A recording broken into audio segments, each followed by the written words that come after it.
Alright guys, final video of the day. Well, maybe. I might do a fourth one. We'll see. Where we're talking about schools in particular. A little bit less on the chaos stuff. A little bit less on the kind of far left stuff, but more kind of seeing of like exactly what the culture is and where this is leading us, and to kind of explaining on probably how we can fix some of these things and my opinions on how we should combat some of the schools and ideas on where we can maybe help children and particularly get more educated kids, in my opinion.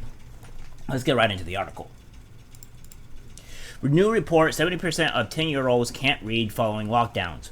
Over 1.6 billion children in 108 countries suffer pandemic-related school closures.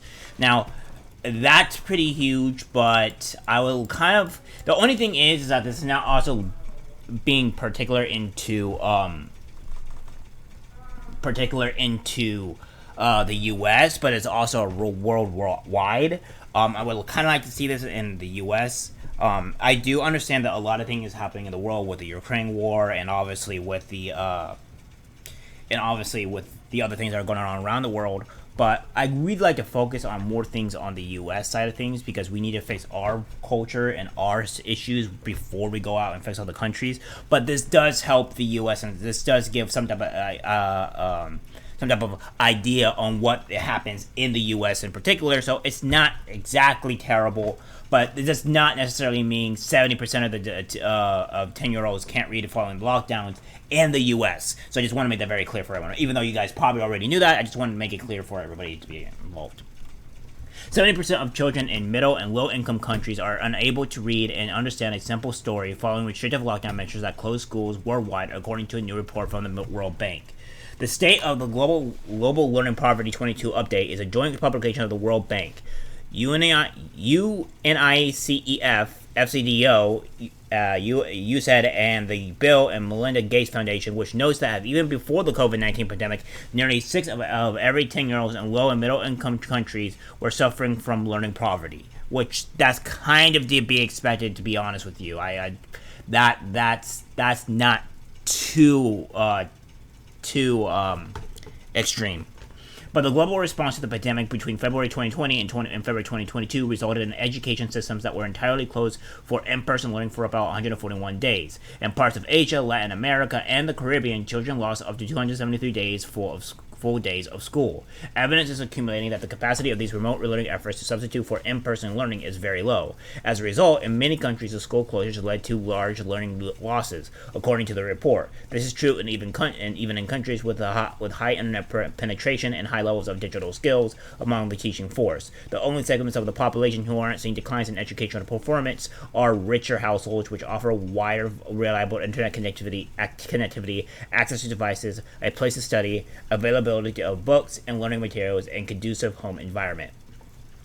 I would agree with that, but also I don't think that is also the case as well. Obviously, the richer households are going to have things. So the richer households are going to have kids in private schools and stuff like that, to where other people have to put their kids into public school. And this is a thing that has a very huge concern, that if you don't have the money to put your kid through private school, your kid has to go through public school, and then they have a very high chance of being indoctrinated. So in terms of stuff like this, you need to make sure that you have the money and funds to make sure you don't have to have your kids put into a private school, or face the risk, if you don't do proper vetting, to have your kids actually be indoctrinated. Now, granted, this is not for specifically for other countries as well. Different environments, different issues, different situations, obviously. So the issues that lie there is not going to be exactly the same for those countries. But I'm mostly pertaining to our country here, and to where we have a lot of this culture of wanting to indoctrinate children, and it's pretty huge here.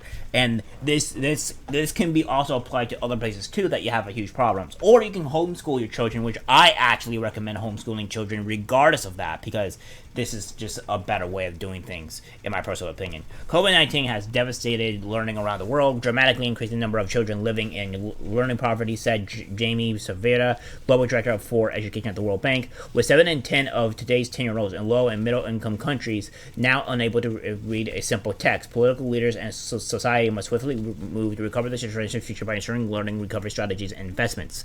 The problem is that I also don't think it's also due to the pandemic. I do agree that the closures definitely did not help the children and all that, but I also think it's because our school system, specifically in the United States, is really, really bad. Mostly because it's focused on indoctrinating kids. If you go look up and ask current teenagers or what kids have or what they learned outside in the public, they really haven't learned anything. They have not learn pretty much of anything of value to actually push forward to actually develop the brain, make them smarter. Like, they're actually incredibly dumb in a lot of aspects. So it's not just the pandemic, it's also the schools doing a very terrible job. Now, people are going to go out and say, "Oh, well, it's not just going to be. It's because not every school." I understand that, but I would also agree that it's a majority of schools that do this. That's the reason why you have to vet very correctly before you put your kids into this type of stuff. Because sooner or later you're going to know that your kid's being indoctrinated either through critical race theory, or they're being indoctrinated with these LGBTQ stuff, or they're just not being taught anything at all, and that's not really well helping the development of children.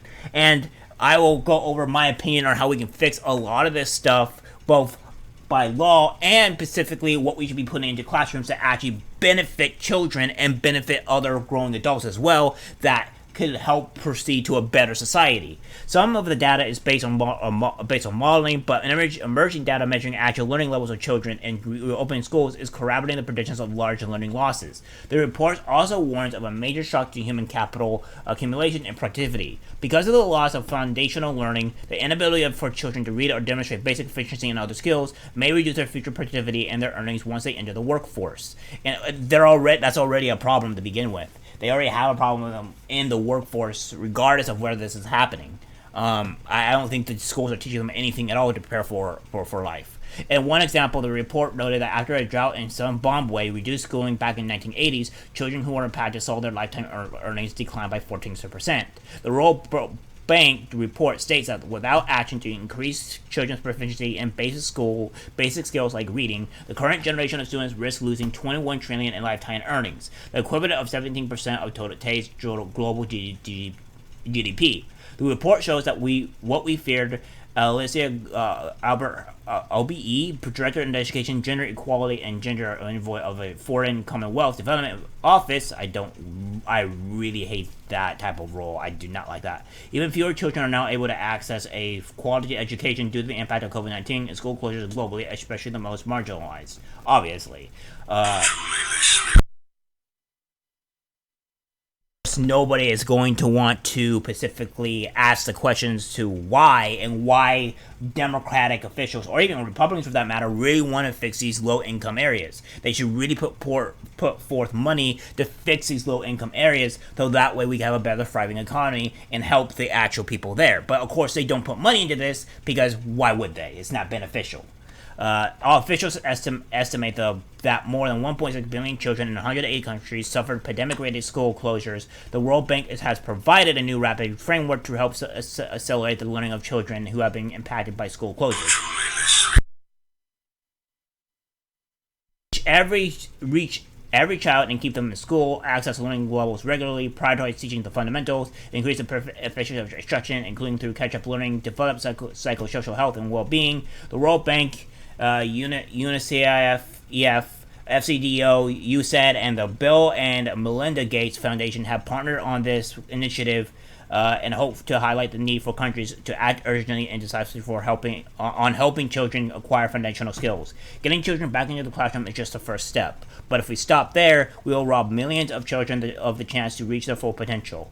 Every child has a right not only to be in school, but to learn in school, acquiring the basic skills that are a foundation for higher learning and higher income levels. Someday, in turning supporting equitable development and sustainable growth, said Robert Jenkins, UNICEF Global Director of Education, we can't let children's learning become yet another casualty of COVID-19 pandemic. Well, you guys have already done that, right? Because you decided to close stuff, and that's kind of the issue. But here's the thing. This is happening in America now. Force you to put it on America stuff.